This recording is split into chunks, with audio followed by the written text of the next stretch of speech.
usianya yang genap 42 tahun, Badan Pengkajian dan Penerapan Teknologi atau BPPT berkomitmen mewujudkan lompatan besar dalam berinovasi dan mewujudkan cita Indonesia maju menuju negara berbasis inovasi.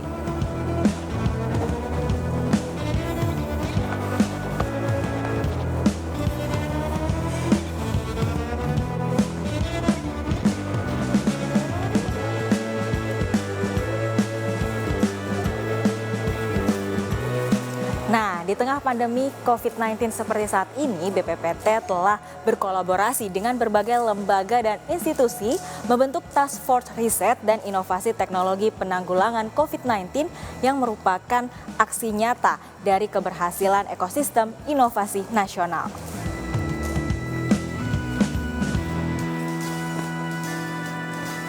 Berbagai inovasi teknologi karya Indonesia dalam penanganan COVID-19 ini diantaranya alat kesehatan seperti PCR test kit, biosensor, hingga artificial intelligence untuk COVID-19.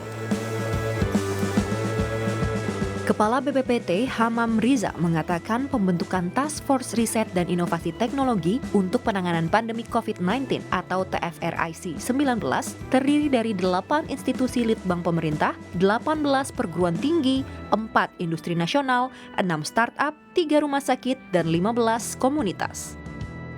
TFRIC 19 telah menghasilkan 7 produk inovasi alat kesehatan yang telah digunakan dalam mendukung penanganan pandemi COVID-19 di tanah air. 7 produk tersebut diantaranya Rapid Diagnostic Test atau RDT Kit. Inovasi Rapid Diagnostic Test ini untuk mendeteksi IgG atau IgM terhadap SARS-CoV-2 merupakan kerjasama dari BPPT, Universitas Gadjah Mada, dan Universitas Erlangga. Hasil inovasi ini telah diproduksi oleh perusahaan dalam negeri dengan kapasitas sebanyak 350.000 per bulan. Kedua, bahan baku untuk RDT iCovid-19 yang berupa protein NSRS-CoV-2. Ketiga, biosensor ASPR untuk deteksi antigen COVID-19. Keempat, PCR test kit mBioCov19. Tahap kedua alat tes COVID-19 berbasis swab ini merupakan pengembangan dari generasi sebelumnya. PCR test kit ini diproduksi oleh PT Bio Farma Persero yang mencapai 1,4 juta kit per bulan. Pada September nanti, kapasitas produksinya akan ditingkatkan menjadi 2 juta kit per bulan. Kelima, software aplikasi artificial intelligence untuk deteksi COVID-19. Keenam, data gen baru whole genome sequencing COVID-19. Ketujuh, Mobile Laboratory Biosafety Level 2 atau BSL2. Laboratorium berbasis kendaraan atau disebut Mobile Lab Level 2. Mobil ini telah dipesan sebanyak 12 buah oleh berbagai pihak. Saat ini BPPT tengah membuat versi yang sama berbentuk bus yang lebih user-friendly dan murah. Kami mempersembahkan terobosan baru produk inovasi dari TFRIC yang terdiri dari RDT, Rapid Diagnostic Test Kit iCovid-19, bahan baku RDT, protein rekombinan, biosensor Surface Plasmon Resonance, PCR Test Kit Multiplex BioCov-19, aplikasi Artificial Intelligence COVID-19 berbasis citra medis X-ray dan CT scan. 2. Data whole genome sequence yang diakui secara global. Dan Mobile Laboratory BSL-2 Next Generation. Dikoordinasikan oleh BPPT sebagai bagian dari Konsorsium Riset dan Inovasi Penanganan COVID-19, Kementerian Riset dan Teknologi, Badan Riset Inovasi Nasional. Misi utama TFRIC BPPT adalah mengembangkan implementasi inovasi Indonesia sebagai solusi untuk mengatasi pandemi COVID-19. Secara gotong royong menggabungkan potensi para perekayasa, peneliti, dokter, guru besar, inovator Indonesia dalam satu platform ekosistem inovasi.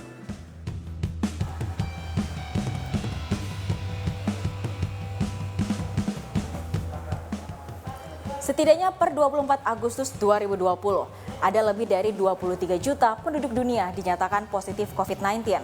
16 juta diantaranya dinyatakan sembuh dan 800 ribu lebih orang harus meninggal dunia.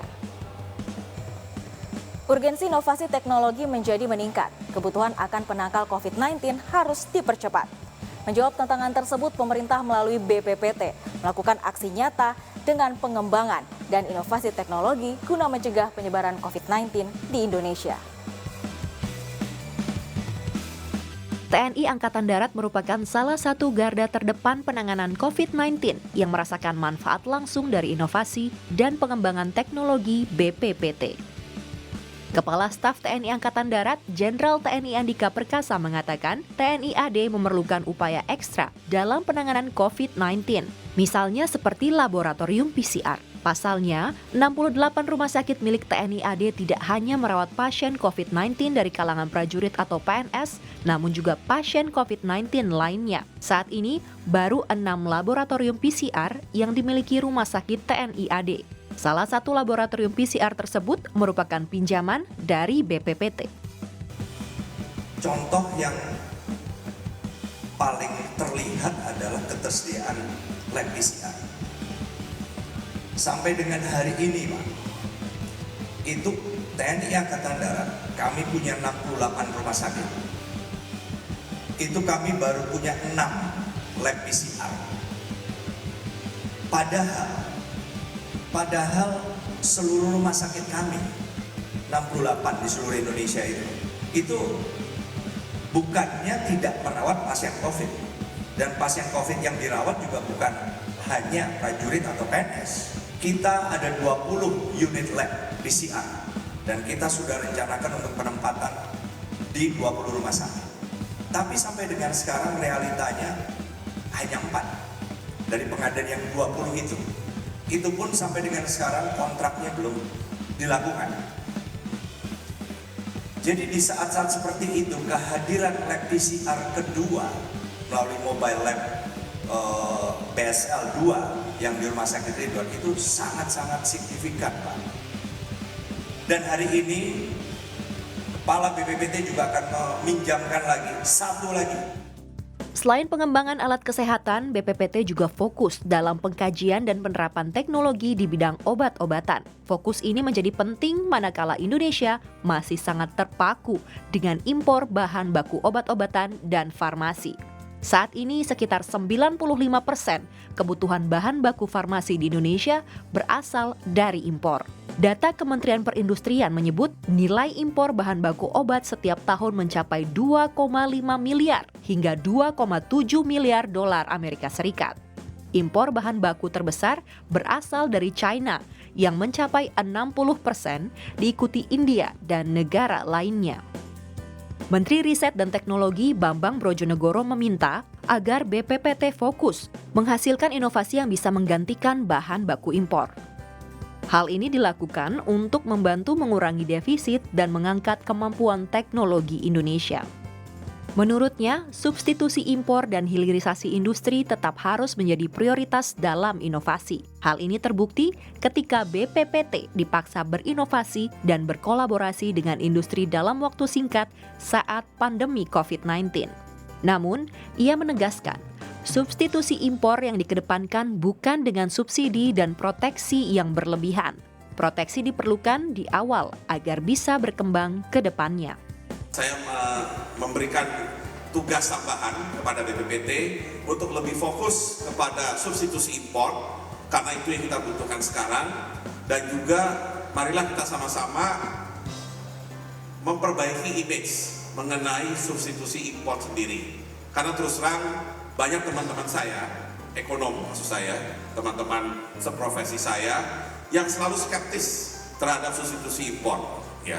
Karena memang terus terang bagi Bapak Ibu di sini yang belajarnya engineering, kita di ekonomi itu dari tahun kedua belajar ekonomi internasional selalu dikatakan substitusi impor, apalagi infant industry itu kebanyakan gagal. Sebaiknya langsung ekspor promotion.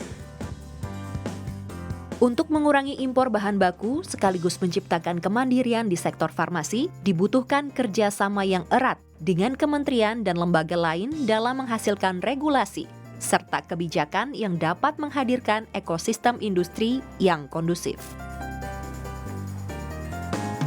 Dengan inovasi teknologi yang diciptakan BPPT tersebut, maka terbentuklah sebuah ekosistem dari teknologi yang dibutuhkan dalam melaksanakan testing, tracing, tracking, hingga treating guna memutus penyebaran COVID-19 di Indonesia. Tim Liputan CNBC Indonesia.